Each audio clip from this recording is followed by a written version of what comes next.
Today we're going to work on solving and graphing linear inequalities.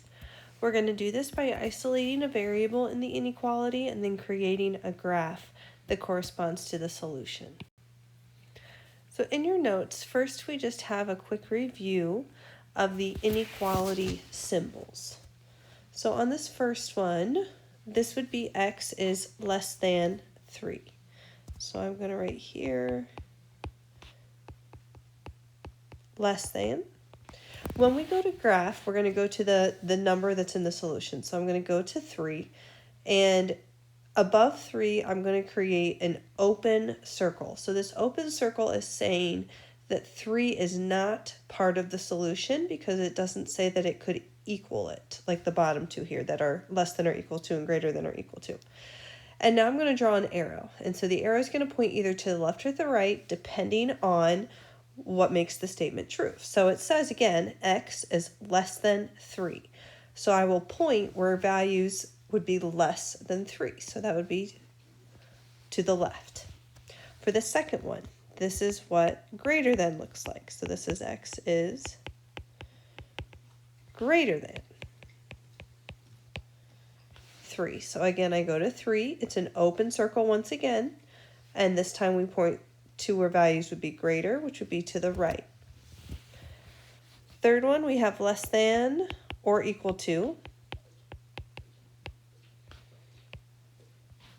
And this is finally when we see what happens when we fill in the circle. So here at 3, it'll be a closed circle because now it's allowed to equal 3. But where are the values that are less? They would be to the left. And then this last one, this is greater than or equal to.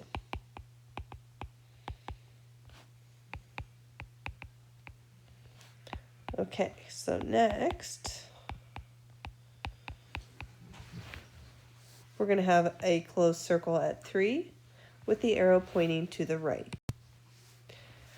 Now we're going to go through and we're going to solve several of these. When we solve, we're going to treat it the same way we would treat an equation. So notice, like, here's the symbol. Right here we've got greater than. And when I solve, I'm going to approach it the same way as if this were an equal sign. So first thing I'm going to do is I'm going to place my variables over on the left side. So that gives me 5x minus 2 is greater than or equal to 8. Then we add 2. 5x is greater than or equal to 10. Divide by 5. And x will be greater than or equal to 2. So that's the solution, and then when I go to graph it, I go over here to 2. I have a closed circle, and the x values that are greater would be found to the right. So both of these things together give us our answer. So the inequality and the graph. On our next example, problem number 2. We begin by combining like terms. So here I've got 3x is the only x term, so I'm just going to cross that out so I don't have to look at it anymore. Then I need to take 3 minus 5, so that's negative 2. Negative 2 plus 6 is positive 4. And that's less than 4 minus 2x. So now I'm ready to move my x terms. I'm going to add 2x to both sides. That gives me 5x plus 4 is less than 4. Subtract 4. And I get 5x is less than 0. Divide by 5. And x is less than 0. So I go over here to 0. I'm going to graph under just because I don't have room here. It's an open circle, and values that are less will be found to the left. Problem number 3. Here I'm going to distribute. So I have negative 6n plus 18 is less than negative 30. The variable's already on the left side, so I'm just going to move the 18 by subtracting it. So I get negative 6n is less than negative 48. And now I divide by negative 6, and I get n is greater than positive 8. So let's talk about this real quick because I did something here that I didn't do on the others. You'll notice that it went from less than to greater than. So why did that happen? This is extremely important. Whenever you multiply or divide by a negative number, you have to flip the sign.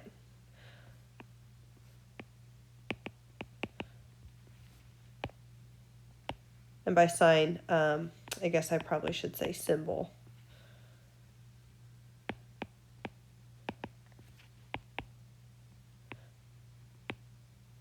Because it's not like what changes is if, the answer is positive or negative. It's the actual symbols. If it was less than, it'll switch to greater than on the very next step. So now when I graph this, I would go over to 8. It would be an open circle, and values that are greater would be to the right. Now, when in doubt, you guys can always check your answer. So I'll show you what I mean by that. If I write down the original, and let's use something that would be in the solution. So like, let's say I'm going to check what happens when n is 9, because 9's right here. It's part of the solution. So I can take negative 3 times 2 times 9 minus 6, and that should be less than negative 30. So let's see what happens. So I would have negative 3, and then in the parentheses first, I'd have 18 minus 6, which is 12. Negative 3 times 12 is negative 36. And is that less than negative 30? Sure is. So the symbol flips because when you divide by a negative, think of it as you're dividing by the opposite, and so the symbol also becomes the opposite. On problem number 4, I will have lots of distributing to do over here on the right side. So this becomes 3x plus 6 minus 5x plus 15. Combining like terms over here on the right side, I would get negative 2x plus 21. And then you'll see here that the x term it's on the right hand side and there isn't one on the left. So I'm just going to leave it where it's at. I'm going to subtract 21, and that would give me negative 18 is greater than or equal to negative 2x. I'll divide by negative 2, and now I'm saying to myself, okay, just divided by a negative number, I'm going to have to flip that symbol. So now it would be 9 is less than or equal to x. There's nothing wrong with leaving the answer like this, but you guys, this can kind of be, it's a little bit risky when you leave them like this. Inequalities don't make as much sense when you have the number written first. So I'm going to choose to switch this around. What I mean by that is I'm going to have x and then the 9. So let's talk about the symbol. So 9 is less than or equal to x is the same thing as saying that x would be greater than or equal to 9. And notice here, like in what I highlighted in yellow, the symbol is opening up towards the x, which means x is bigger. So when I came down here to rewrite it, I kept the symbol opening up towards the x. So now this is easier to graph. I'll go to positive 9, filled in circle, where our x is greater than, to the right. And we're almost done. Okay, so next up, I'm going to work on the right-hand side here. So I'm choosing not to combine my m's yet, though you could. So this would be 6m minus 6 minus 5 minus 6m. So now we'll combine like terms. So 3m minus 2m, that's just 1m. Then over here on the right, 6m minus 6m. There are no more m's left there then. And negative 6 minus 5 would be negative 11. So this answer will be m is less than negative 11. And I have run out of room here, so we're just going to extend this down. Here would be negative 11. It'd be an open circle with the arrow pointing to the left.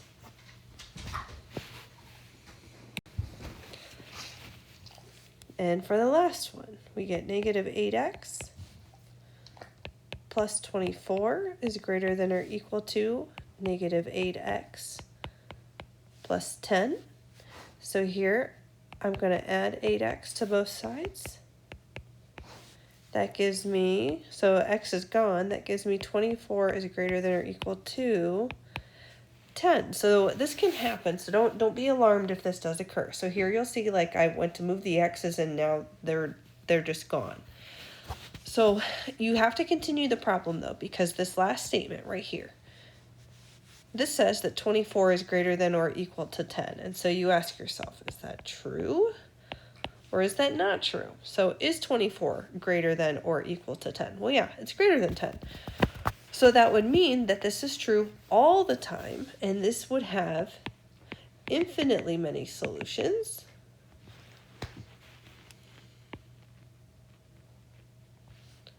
And when I go to graph it, it would just be the length of the number line.